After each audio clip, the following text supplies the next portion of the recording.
Hey, welcome to One on One with Jim Swilley. Thanks for joining me.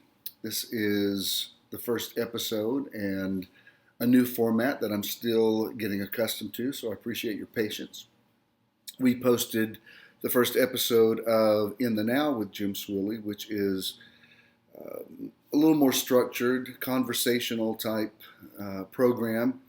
And I really appreciate all that great feedback we got from it. It was our trial run that we posted, and it turned out really good. What I'm very excited about is that as we recorded 12 or 13 of those episodes, with every one, they just got better, and the conversations just flowed better. And so there's some good stuff coming up with that. And thank you for loving the first one, because I'm proud of it. I like the first one, but I know how much better they get. So stay tuned for episode 2. I may go ahead and post that by the end of the week. I don't know. But this format is something I want to get used to so that I can be right where you are and speak to you heart to heart, one on one, face to face. This episode specifically, however, is going to be dealing with some things that I shared with the church that I founded. I'm currently still the pastor and bishop of. This week we are celebrating our 29th anniversary. I started the church in 1985, and I don't make any apology for saying I started the church. Years ago I said that to somebody, and he called me on it, and he said, "You didn't start this church, God started it." And I said, well, it reminds me of the old joke of the farmer that said, "This is the garden I grew," and somebody said, "You didn't grow this garden, God did." And he said, "Really? You should have seen what it looked like when God had it by himself." And so I do feel that way. Of course, I'm certainly aware of and appreciative of all the many people who have helped me realize that dream. And it really has been a dream come true. If you were not in the service, and my apologies to Church in the Now online, because we did not stream Sunday, and that was intentional. I felt like what I needed to share needed to be in-house. That's what I wanted to do, and that's what we did. Speaking of Church in the Now online, we are now streaming on the YouTube channel, and it's easy to find. My personal channel is called Bish in the Now, and that's one name, and it's got 4 playlists on it. One of them will have In the Now with Jim Swilley. Like I said, we've already posted the first episode of that. We will be streaming Church in the Now. And I went ahead, there's not a lot of archived sermons on there yet, but I went ahead and posted the 2 that I'm asked about the most. You can find them there. One of them is A Tale of Two Trees, and the other one is A Real Message to Real People, which is my most famous sermon of 42 years of ministry. And I posted both of them so that they're available. People ask me about that other one nearly every week, and it was done about 4 years ago, and that's part of the reason I'm talking to you today about, or tonight, whenever you're watching this. Anyway, those of you who are part of Church in the Now East that were not able to be there Sunday, I really want to catch you up on what is happening, what's happening in my spirit. And I want to say right now, it's really good. I'm really excited. I'm very happy, and I know it's the right thing. This scripture out of Matthew chapter 5 has just been in my spirit so much lately, where Jesus said, "Let your yes be yes and your no be no." And this is my paraphrase, but basically he said, anything that does not come from one of those 2 absolutes produces evil. He actually said everything evil comes from that middle ground. So I really do believe in the power of a decision, and have always believed that even a bad decision is better than no decision. And I have come to some decisions, and these have not been made capriciously or without really thinking about it and praying about it and getting counsel. I've spoken with my father about it. I've spoken with my sons about it. I've spoken with my leadership. Certainly I've spoken about it with Debbie, my ex-wife, who helped me build a mega church. And is moving on with her life, and everybody that I've shared this decision with has agreed that it's the right thing, and they're very excited about it. In the book of Acts, they made a decision once, and I love that Luke wrote it this way. He said, it seemed good to us and to the Holy Spirit. And I really believe this decision that I've made, it seems good to me, it seems good to us, and it seems good to the Holy Spirit. As I said, I started the church in 1985 on Pentecost Sunday, which that year came on May 26th. And have no regrets about that. I'm very proud of what I did, what we did, what God did through us and with us there. And when I say I started it, I don't mean I took it from a denomination, or it began with what was called a home missions church. I was in a denomination at the time, and they paid my first month's rent on a little building, a little storefront that we rented there in Conyers, Georgia. It's for those of you that aren't familiar with the area, Conyers and Covington are on the east of metropolitan Atlanta, about half an hour out of the, about 15 minutes, 20 minutes out of the perimeter. Anyway, for my entire adult life, I have faithfully pastored that church. Have never been out of the pulpit more than 2 consecutive Sundays, and that was not for a vacation. That was when I was overseas ministering. And I'm proud of that. I'm proud of that work ethic, and that I've been faithful to it. I have no regrets about that. The church grew. We became a mega church. I was consecrated as a bishop in 1998 with the ICCC. I'm no longer with that organization. I am, however, on the College of Bishops of TFAM, which is the Fellowship of Affirming Ministries.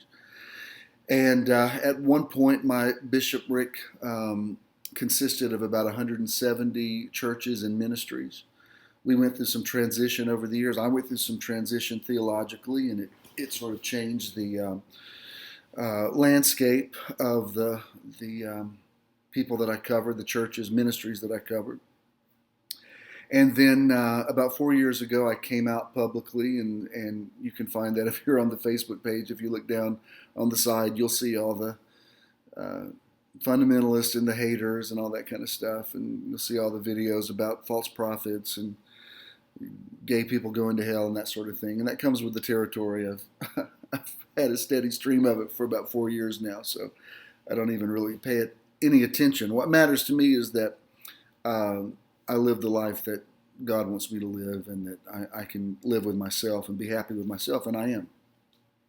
1 John said, if our heart condemns us not, then we have confidence before God. And I can tell you, absolutely, my heart does not condemn me. I know I'm in the right relationship. I'm at the right place in my life. And having just recently turned 56 years old, I'm really taking inventory of what happens now. I don't think I'm about to check out of here anytime soon, but when you're 56, you'd think about life choices with a lot more intention than you do when you're 21 or 25. Anyway, back to what I was saying.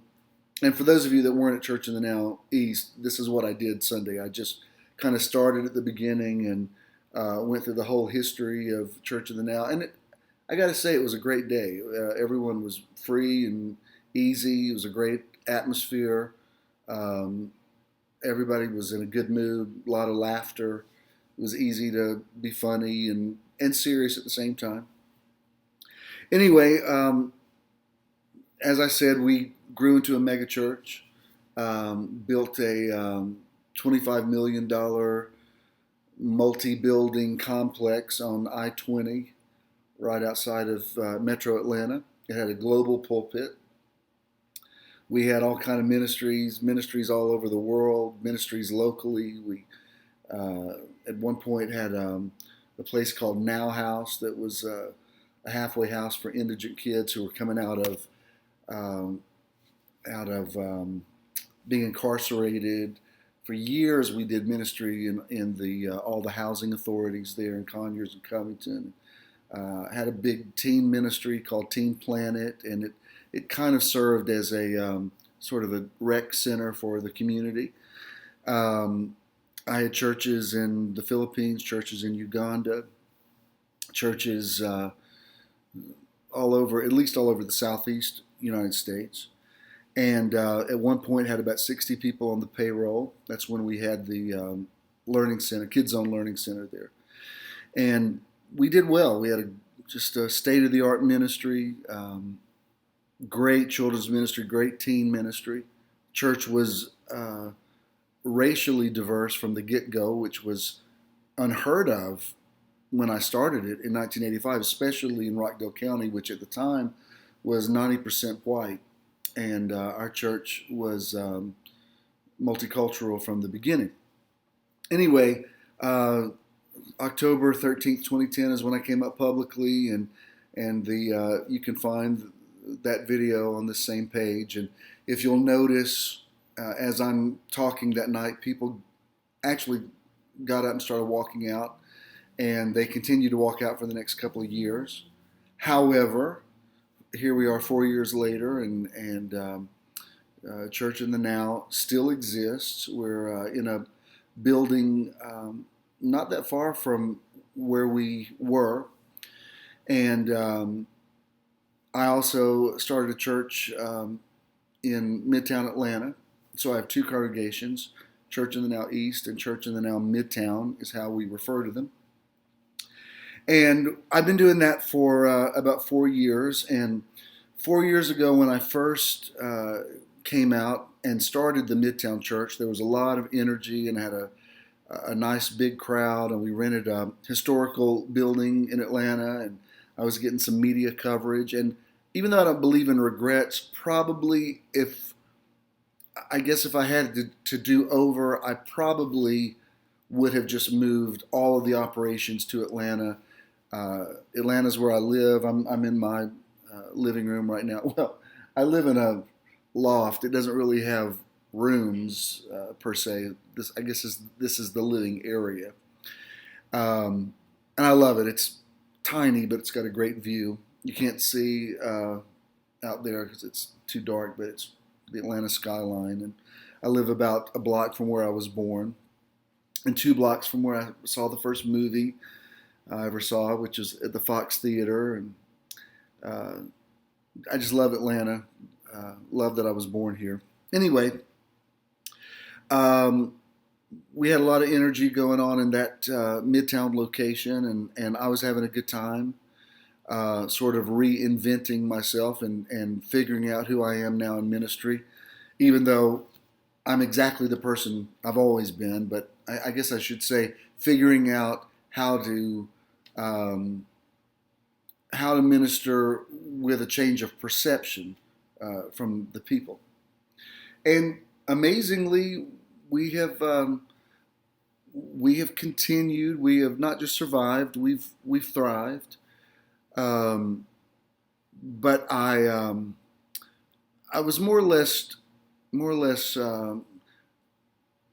made to believe by counsel with a lot of people that I should stay in Covington, Conyers area. Conyers and Covington, if you don't know, they're nearly the same town. They're about 5 to 10 minutes away from each other. They're in 2 different counties, but it's the same area. So Church in the Now originally was in Conyers. Now we're down the street in Covington. Anyway, here we are about 4 years later, and I have felt for some time now that my season was over with there some time ago. But when you have people who have stayed with you, you've been their pastor, and it's not lost on me that a lot of people in the church have had to really want to stay there, because I know what happens when you're at work and somebody says, "Where do you go to church?" And you say, "I go to Church in the Now," and they say, "Isn't that the place where the pastor is gay?" And then the next thing is yes, and then somebody says, "Don't you know what the Bible says about that?" And I've written a whole book about all of that. Yes, I know those 4 to 6 passages. I know the 2 things that Moses said and the 3 things that Paul said. But I realized that when you're just going to church there, that's a lot that's a lot to have to deal with and explain to people, and to have the people who have stayed with me, stay and support as much as they have, it's been great, and it's one of the reasons that I continued to stay there, because I felt like, well, that's my flock, much smaller flock than it was, but I have an obligation to them. And then I have people who have worked for me for years, and that's a side to ministry that laymen don't know about. But when you run a church, you minister to people, but there's this whole business administrative side to it, where you're paying mortgage payments, or if not, like now we're paying rent on a building, and because we don't own the property, we pay some of the taxes, and we pay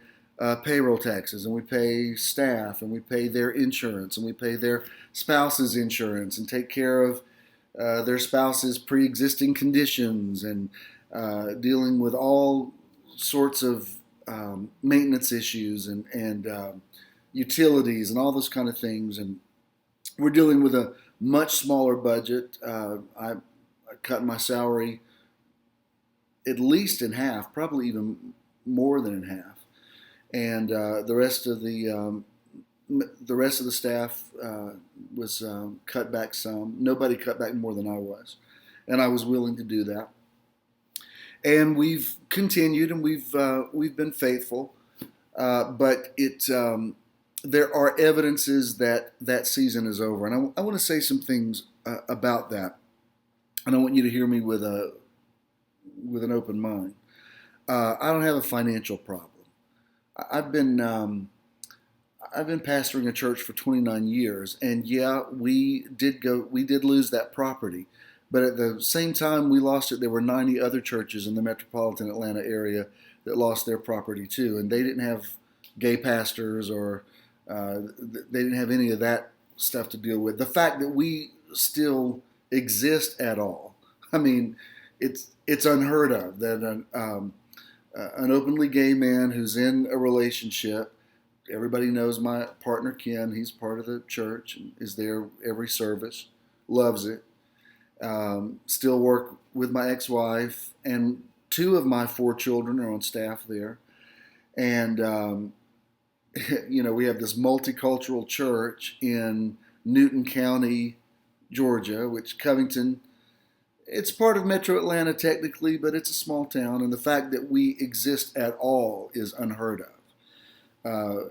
Every day of my life, we continue to fulfill a prophecy that was spoken over us many years ago. You're going to do something that nobody's ever done before, and you'll be the first, and there's nobody to pattern after. There's no precedent, and we have more than fulfilled that prophecy, to the point I'm ready to stop talking about it, frankly. Anyway, so the decision I've made in the last few days isn't about finances, although I would be lying if I said that finances isn't a part of it. We have maintained there, and it's okay. It's still probably maybe the largest church in town. I don't know, definitely still one of the largest, and we still have several hundred people that come out every week, but we're still maintaining pretty much the most of the staff that we had when it was a bona fide mega church. But again, I really have thought about it in the last few days, and I've thought this isn't a financial problem. I know how to attract money and get through financial things, so that's not it. It's not just an administrative problem. Yeah, we've got salaries to pay and payroll taxes and that sort of thing, but people deserve to be paid. I don't have any issue with that. I'm not complaining about that. I'm just saying that's a fact of life. And it's not about me not liking Covington. I would also be lying if I said it doesn't, that it, isn't painful for me sometimes to stay there. But I'm a professional, and I can do what I have to do. So it's not that. And we actually even considered buying the building where we rent. We considered that a few months ago, but the more I got honest with myself, and I got honest with the staff, and got honest with God about what I really wanted to do, I realized buying that building is not what I want to do. Not because I couldn't do it, but I've already done megachurch. I've already been successful. I've already done a massive building program. In my lifetime, I'm never going to match that again, nor do I want to. I've pretty much been in some kind of building program for 29 years. We've been renting buildings, renovating buildings, tearing out walls, buying property, closing on real estate. I've been doing it my entire adult life. So it's not that I'm tired. I've excelled at it. I've been successful in that area.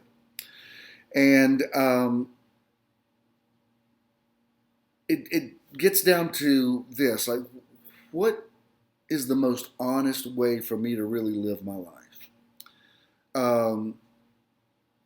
I've been called everything. People have called me a cult leader, and certainly all the homophobes have had their say about whatever. And, I've probably had, in 4 years, I've probably had 3,500 people or more cut and paste some passages out of Romans chapter 1. And I want to say, really, you think in 42 years I haven't read those passages? Yeah, I read them. And I'm aware of what Paul thought. I'm aware of what always really amuses me is when I get it from a woman, a prophetess or a woman preacher, which is frequently. And I want to say, sweetie, Paul told you to keep silent in the church. Why are you even saying anything? Anyway, I don't want to get sidetracked. That's not the point. The point is the way I relate to God, the way I relate to my call. And I do believe, I know Romans 11:29. I know the gifts and callings of God are without repentance, which is an Elizabethan way of saying they are irrevocable. I have no doubt that God called me to be a pastor. My parents can tell you when I was a kid, I was always organizing little clubs, and they would meet in my tree house, and somehow these little kids would sit there and I would tell them about God. And I started officially preaching when I was a little bit before my 14th birthday, but I was 13 years old. And that was innate with me. You don't make a decision to do that. That's just who you are. And that's who I've always been. And I've been good at it. I've been successful at it. And I have a legacy to leave, and I will leave it. But at this point, the way I think about God, the way I think about church, the way I think about theology, the way I think about the Bible, it's time for me to truly live honestly in every area of my life. And let me tell you what I mean. I'm not closing down Church in the Now because we can't make it.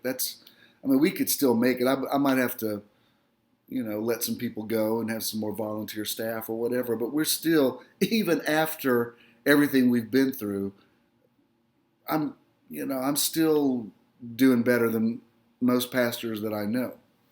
So I know how to succeed. I'm always going to be successful. I'm always going to get through everything. I realized this years ago, no matter what happens, once the dust settles and the smoke clears, I'm always going to be on my feet.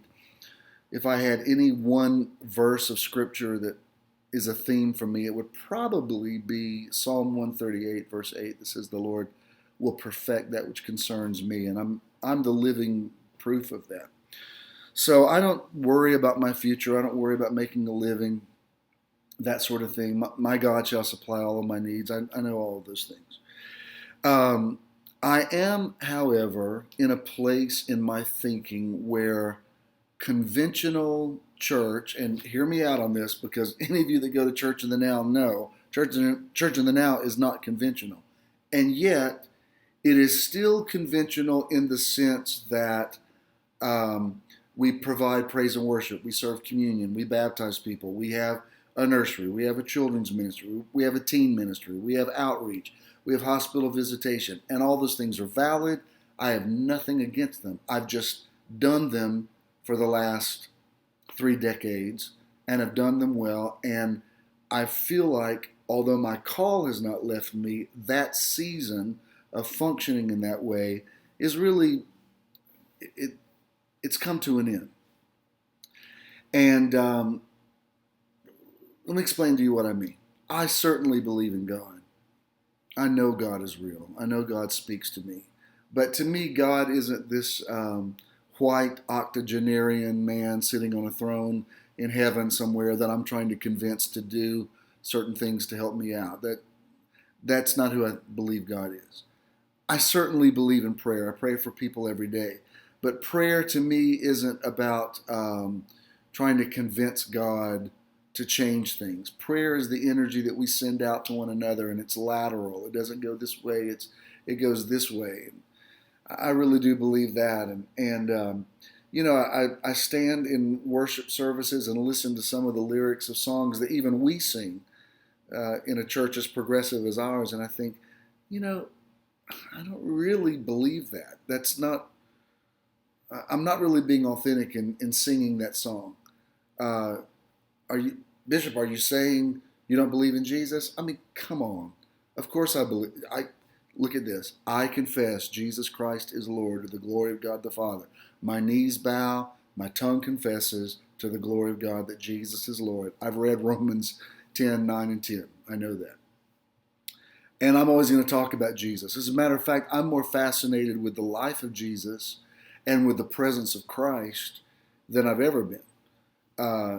People want to ask me all the time, do you believe Jesus is the only way? Yeah, I've read John 14:6. I know that. Yeah, I believe Jesus is the way to God. I don't believe Christianity is, exclusively.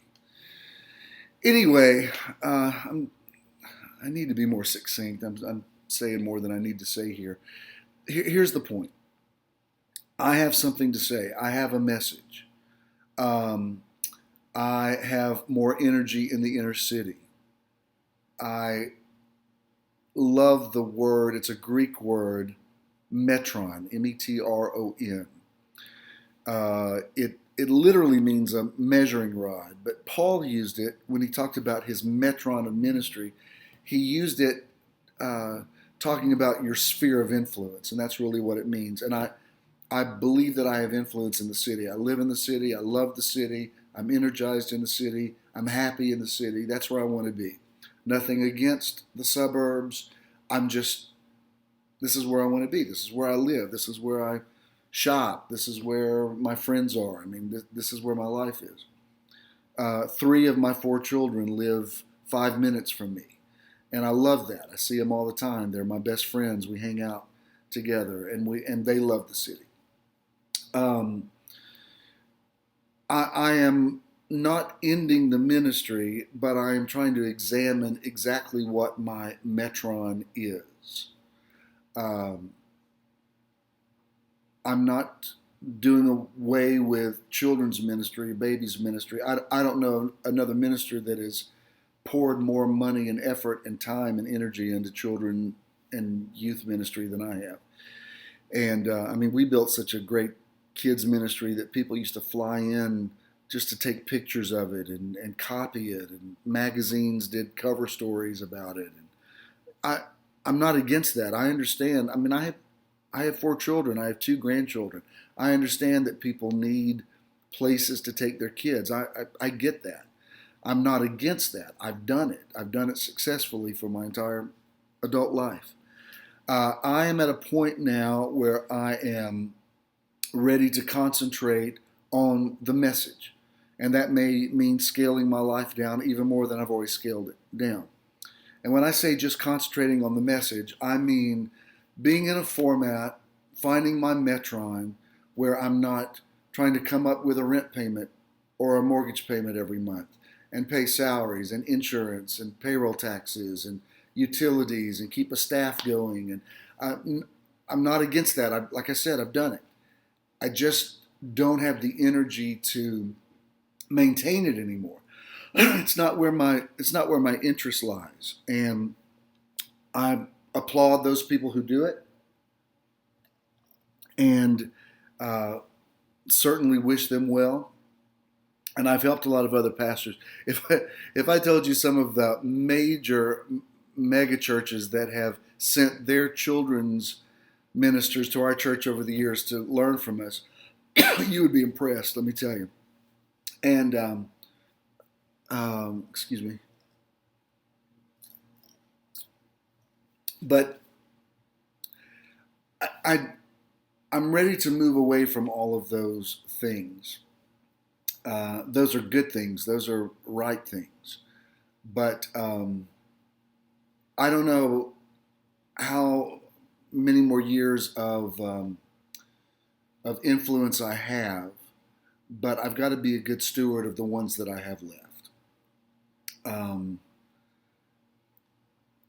any of you who are part of Church in the Now East, if you feel like I'm abandoning you, then you're not really discerning what's happening here.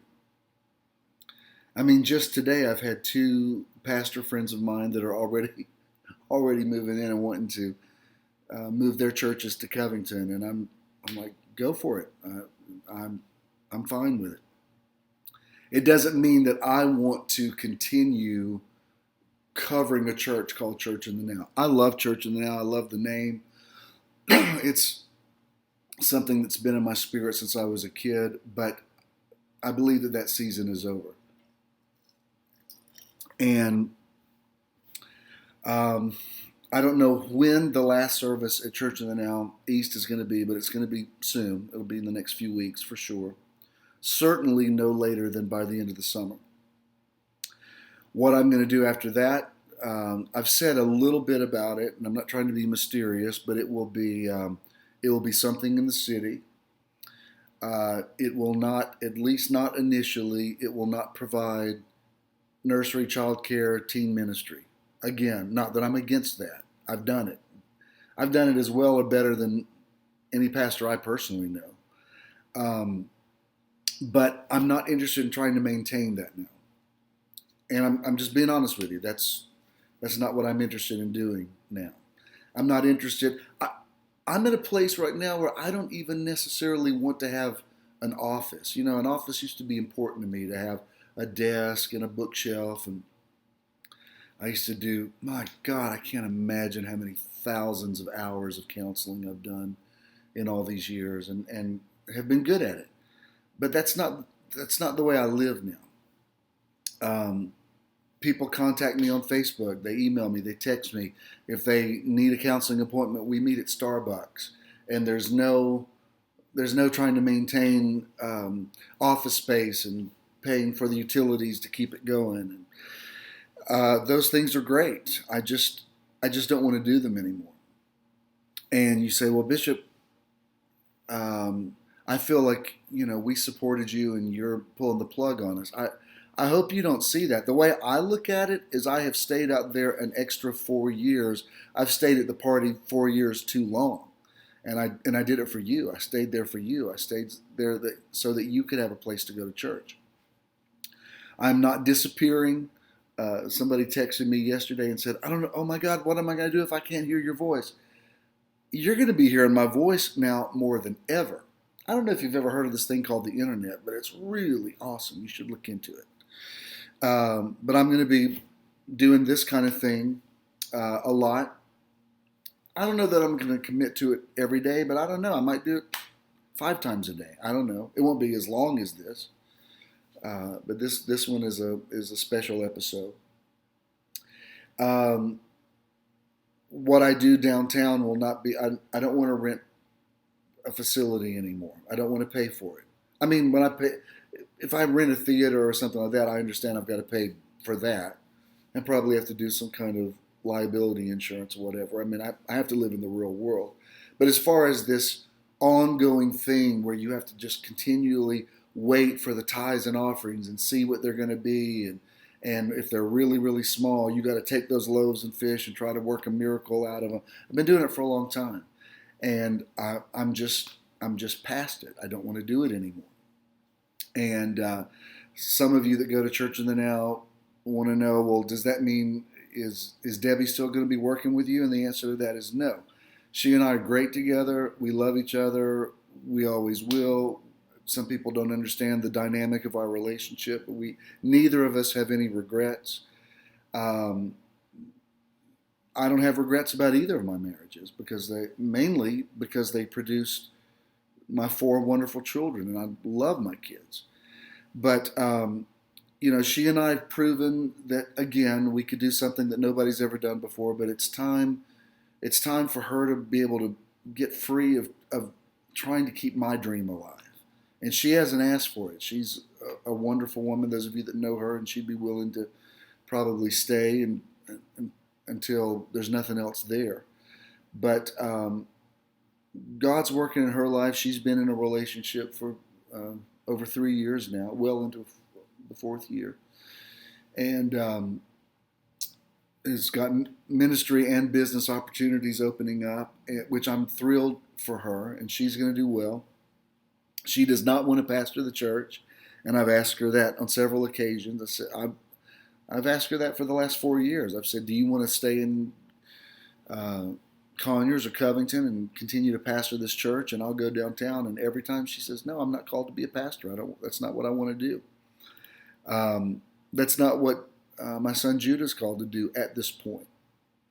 And so, does it mean it's going to change the scenery for you? Yeah, it's going to challenge your comfort zone. Yeah, it is. And again, I can only tell you what I'm doing is not some knee-jerk reaction. I've stayed there 4 years past when I think I probably should have left. And it doesn't mean I regret that. All things work together, and it's given me some time to process, whatever. Does that mean it's all going to become Church in the Now Midtown? No, I'm changing that too. I don't have anything against church. I know Jesus said, I will build my church, and the gates of the unseen will not prevail against it. He used the word Hades, but it means unseen. When he said, I will build my church, he wasn't talking about maintaining a building and a staff and a secretary and all that kind of stuff. He was talking about the ecclesia, or all of those people who had a common revelation of who do men say that I am. That I will never abandon. But do I want to continue to hold church services? No, not really. I love praise and worship, but I just don't have the interest to continue doing praise teams and choirs and stuff like that. We've done that, man. We've had orchestra, we've had the finest singers in the world, and they're great people, and I still will work with them some in the future. But as far as trying to maintain that on a continuum, I'm just past doing it. And I just want to focus on what I believe is the message at this point. And to me, the message is neither sacred nor secular. It's the thing that God put me on the earth for. And that's what I'm excited about doing. I will keep you posted as to what and when. And those of you who want to be a part of it, that's great. Come on, it's going to be different. I mean, it's going to be real different.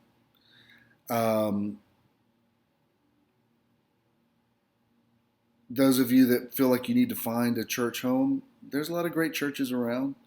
And you say, well, there's no place like Church in the Now. Well, thank you.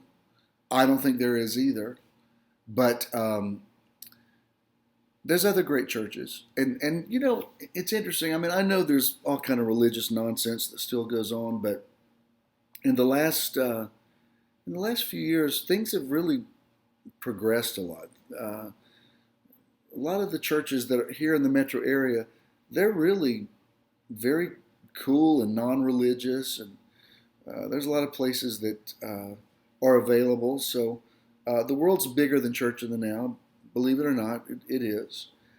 And there's a Dr. Seuss quote that I've always liked. It says, "Don't cry that it's over, smile that it happened." And I will smile for the rest of my life that Church in the Now happened. I'm proud of it.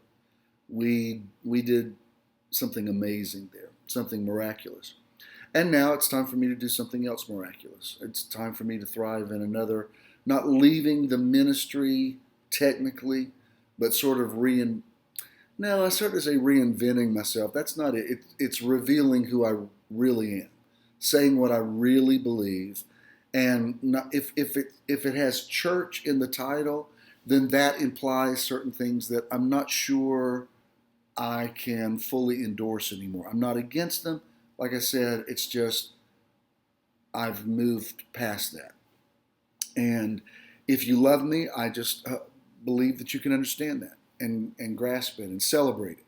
You know what I have noticed in the last few hours? This is so typical. I can't even imagine how many funerals I've done over the years, but I've noticed, and I can't think of an exception, but I've noticed, like when an elderly person dies and there's several of the kids that have taken care of them, I always notice the ones that are freaking out the most and trying to climb in the casket and scream. And they're usually the ones that were never there when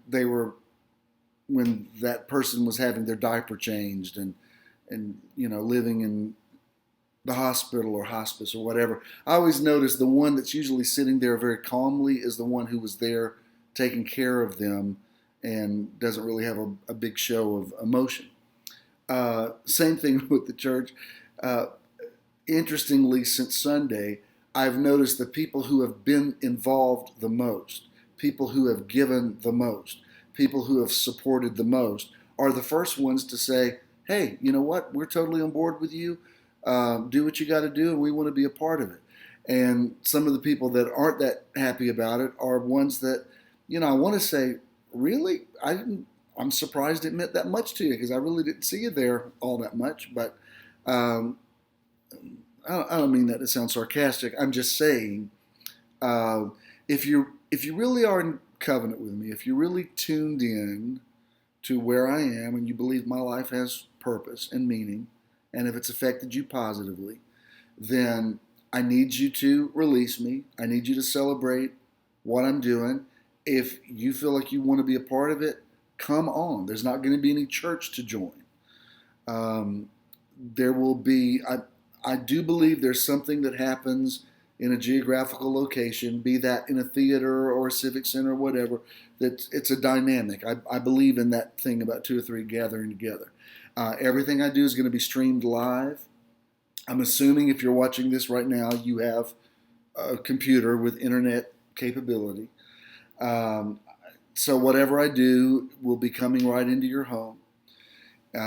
Those of you that just can't drive out of Covington, then find out where some people are that you have a good rapport with, and you all stream what I'm doing live. And if you really want to hear my voice, that's where it's going to be.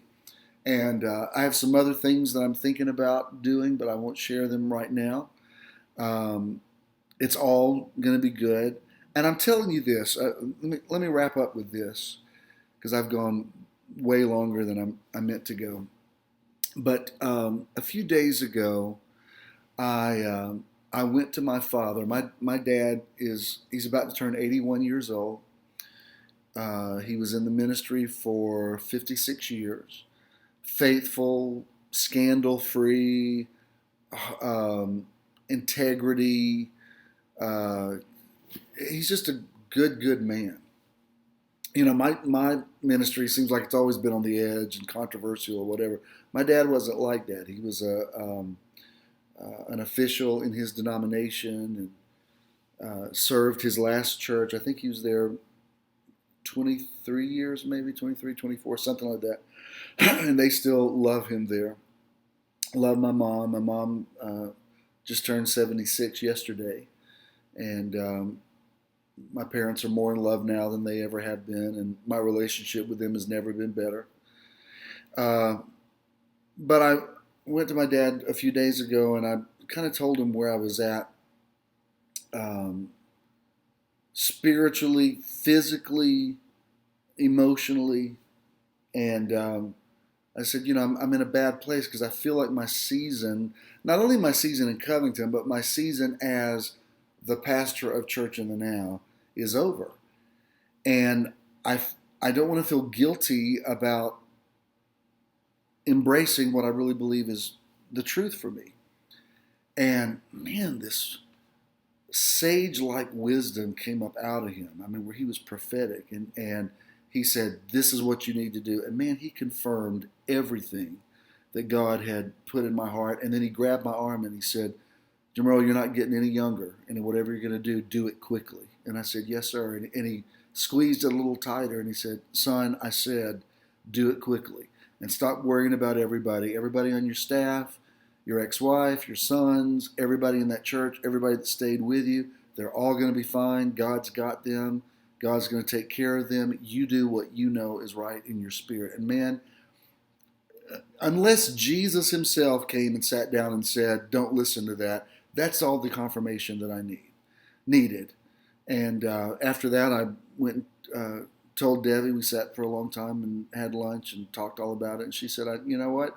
It's going to put me through some changes and challenge my comfort zone, but it's the right thing, and I support it and applaud it. And then I took Judah and Jonah out and asked them what do they think, and they just sat there and stared at me for a minute. And then Jonah, my youngest, said, well, this is the best decision you've ever made in your entire life, and you need to do it as soon as possible.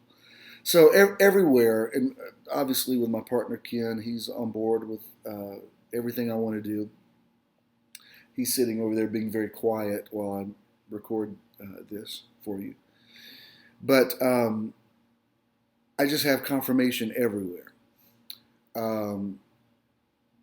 So what happens now? Well, we will be in Covington as Church in the Now, certainly at least through the end of June, possibly the end of the summer. There's a lot of things we've got to do. There's property that needs to be liquidated. There are people who need to find jobs.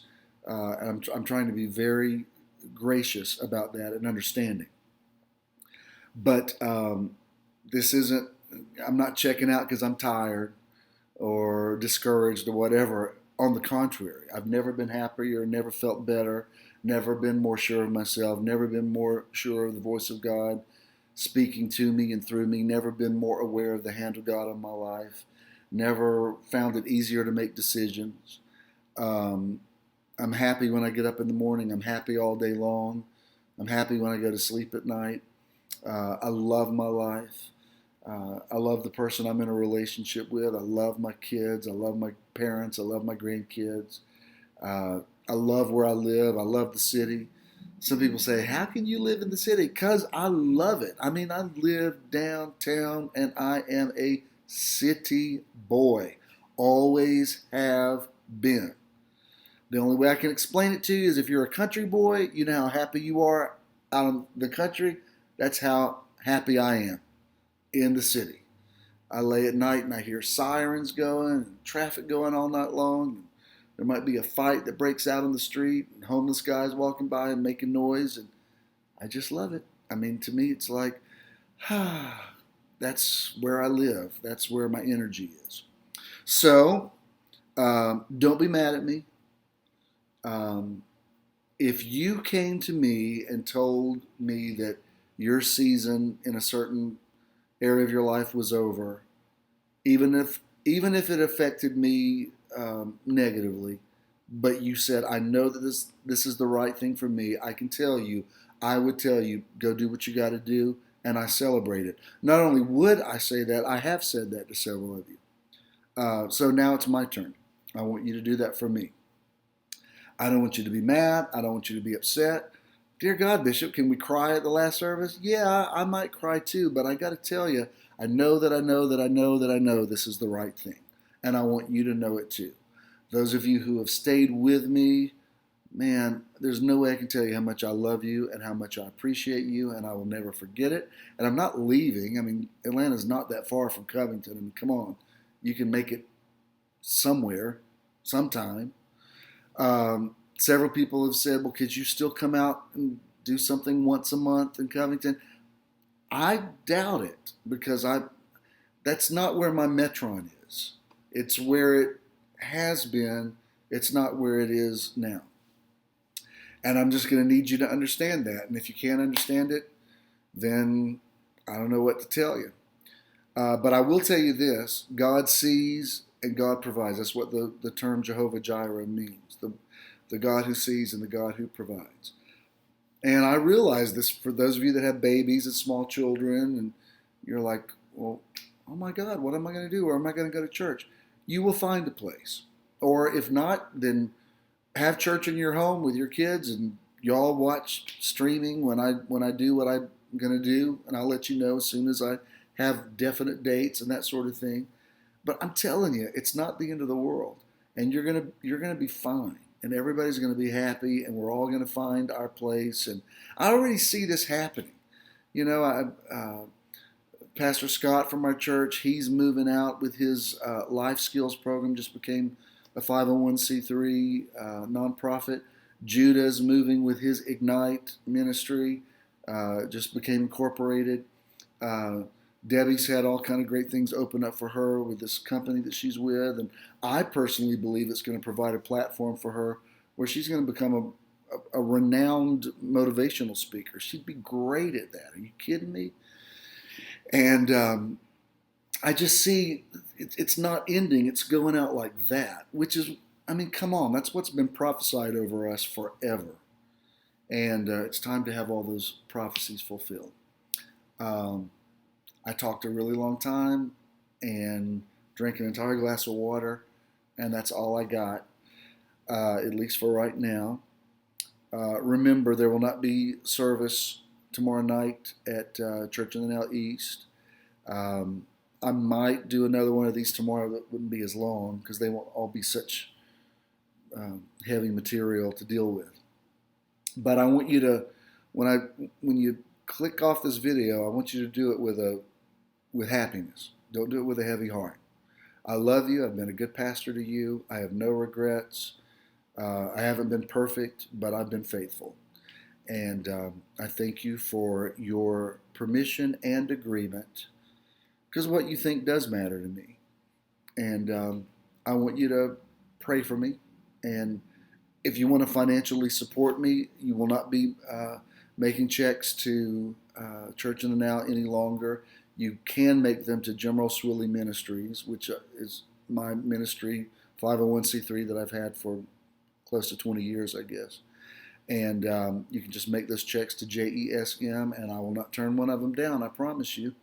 But it's not going to a church, and you need to know that. It will be going to, I don't know even if you call it ministry. I've got to come up with a new word for it, because something's happening in my life that maybe hasn't been done before. And I'm willing to do it. I'm willing to be a pioneer. I'm not just willing to do it, I'm excited about it. I'm jazzed about it. Anyway, I got to shut up now. I love you. Go do what you got to do, and we'll talk soon. Bye.